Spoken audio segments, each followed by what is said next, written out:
नमस्कार, मैं हूं Tushar Jain, SEBI registered research analyst और सीएफओ और रिसर्च एट जेस्टो मनी गुरु और तुषार ग्लोबल सर्विसेज.com की तरफ से आपका स्वागत करता हूं। आज रविवार 15 मार्च सन 2026। दोस्तों, इस समय पूरी दुनिया की नजरें मिडिल ईस्ट के युद्ध के मैदान पर है। ईरान, इजराइल और अमेरिका के बीच तनाव अब ऑपरेशन एपिक फ्यूरी के 16वें दिन में प्रवेश कर चुका है। क्या ये युद्ध वैश्विक मंदी का आगाज है या फिर समझदार निवेशकों के लिए खरीदारी का मौका? आज हम चर्चा करेंगे ताजा युद्ध अपडेट्स, भारतीय बाजार के टेक्निकल लेवल्स और एलियट वेव थ्योरी की मदद से समझेंगे कि आगे क्या होने वाला है। सबसे पहले बात युद्ध के मैदान की। आज 15 मार्च 2026 को इजराइल और अमेरिका ने ईरान की इस्फहान और शिराज में भीषण एयर स्ट्राइक की है। जवाब में ईरान ने भी खाड़ी देशों में मौजूद अमेरिकी ठिकानों को निशाना बनाया है। सबसे बड़ी चिंता स्ट्रेट ऑफ हॉर्मुज को लेकर है, जो पिछले कई दिनों से काफी चर्चा में है। अगर यह रास्ता बंद रहता है तो कच्चे तेल की सप्लाई बाधित होगी। ब्रेंट क्रूड $100 के पार जा चुका है, जो भारतीय अर्थव्यवस्था के लिए एक अलार्म बेल है। पिछले एक हफ्ते में दलाल स्ट्रीट पर मानो खून की होली खेली गई है। निफ्टी और सेंसेक्स 5% से ज्यादा टूट चुके हैं और निवेशकों के लगभग 34 लाख करोड़ रुपए स्वाहा हो गए हैं। वही यदि हम वॉलेटिलिटी इंडेक्स यानी कि विक्स की ओर भी नजर डालें तो वो 22 के लेवल्स को पार कर चुके हैं, जो कि काफी फियर और अनसर्टेनिटी को दिखाता है। वही यदि हम सेक्टर वाइज परफॉर्मेंस को देखें तो मेटल्स एंड माइनिंग के अंदर metals and mining sector worst performer रहे। टाटा स्टील लगभग 5% से ज्यादा की गिरावट इसमें देखने को मिली। हिंडाल्को में भी 6% से ज्यादा की गिरावट इसमें देखने को मिली। वही यदि हम ऑटोमोबाइल्स की बात करें तो इसमें भी डीप रेड सिग्नल देखने को मिल रहे थे, क्योंकि फ्यूल के कॉस्ट और इन्फ्लेशन के प्रेशर को लेकर टाटा मोटर्स और महिंद्रा एंड महिंद्रा के अंदर डबल डिजिट के वीकली लॉसेस देखने को मिले। वही यदि हम बैंकिंग सेक्टर की बात करें तो उसमें भी हैवी प्रेशर देखने को मिला। निफ्टी पीएसयू बैंक इंडेक्स जो है वो 6% से ज़्यादा की गिरावट इसमें देखने को मिली।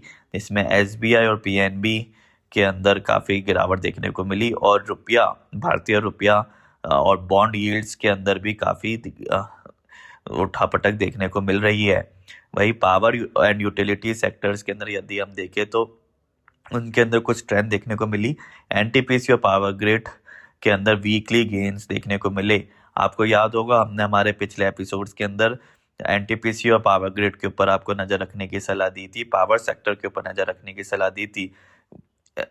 आज के और पिछले इस हफ्ते जब पूरा बाजार के अंदर हाहाकार मचा हुआ था, ब्लड बाथ देखने को मिला, उस टाइम पर भी एनटीपीसी, पावर ग्रिड जैसे पावर सेक्टर्स के स्टॉक्स के अंदर वीकली गेन्स देखने को मिले। वही यदि डिफेंसिव स्टॉक्स के ऊपर नजर डाले तो जैसे कि हिंदुस्तान यूनिलीवर, भारतीय एयरटेल जैसे स्टॉक्स के अंदर थोड़ी सी बढ़त देखने को मिली थी। शुद्धता ऐसी जो हर घर की पसंद बने। सुधा महेश ठक्कर, हल्दी के विश्वसनीय निर्यातक। आज ही संपर्क करें। भारतीय रुपये के अंदर भी रिकॉर्ड लो देखने को मिले। 92.40 का मार्क भारतीय यूएसडी आईएनआर के अंदर क्रॉस कर चुका है। वही यदि हम टेक्निकल एनालिसिस के ऊपर नजर डालें तो और टेक्निकल एनालिसिस के अंदर एलियट वेव के ऊपर नजर डाले तो निफ्टी इस समय वेव सी की गहराई में है। निफ्टी ने अपने महत्वपूर्ण 0.618 फिबोनाची रिट्रेसमेंट लेवल को भी तोड़ दिया है।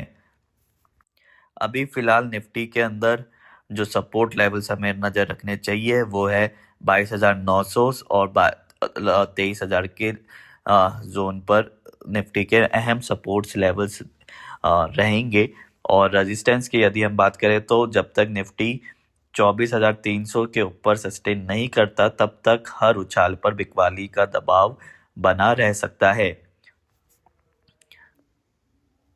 वही यदि हम आरएसआई के ऊपर भी नजर डालें तो आरएसआई अभी 30 के आसपास है, जो ओवरसोल्ड जोन है। यहाँ से अक्सर देखा जाता है RSI जो कि 30 के आसपास है, जो ओवरसोल्ड जोन में है। यहाँ से अक्सर हमें डेड कैट बाउंस भी देखने को मिल जाता है, यानी कि छोटी राहत की उम्मीद की जा सकती है। लेकिन क्या गतिविधियां जियोपॉलिटिकल टेंशंस में आगे होती है, उनके ऊपर काफी नजर रखनी पड़ेगी। टेक्निकल लेवल्स के अंदर तो जरूर ऐसा दिख रहा है, लेकिन काफी दामोदार अभी जियोपॉलिटिकल टेंशंस के अंदर, स्पेशली स्ट्रेट ऑफ हॉर्मुज के अंदर क्या गतिविधियां होती है, इंडिया के जो शिप्स है उनके लिए क्या आगे की खबरें आती है, उसके ऊपर काफी निगाहें रखने को मिलेगी। क्या है ये टेंशंस और एस्केलेट होती है, या फिर इनके अंदर धीरे धीरे कमी आती है, ये सारी चीजें देखने को मिलेगी। ये सारी चीजें हमें देखने पड़ेगी। दोस्तों, ऐसे कठिन समय में घबराने के बजाय हमें महानिवेशकों की बातों को याद करना चाहिए।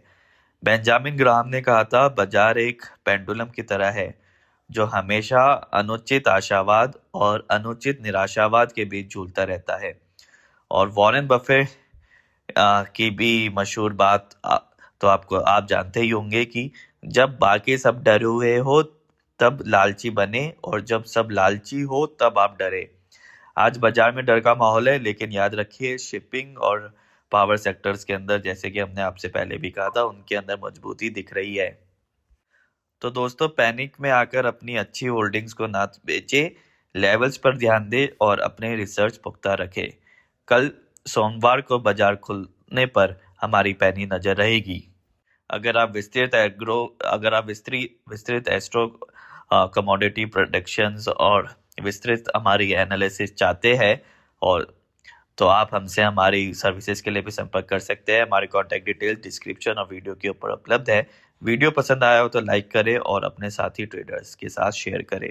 मैं तुषार जैन आपसे विदा लेता हूँ। धन्यवाद। जय हिंद।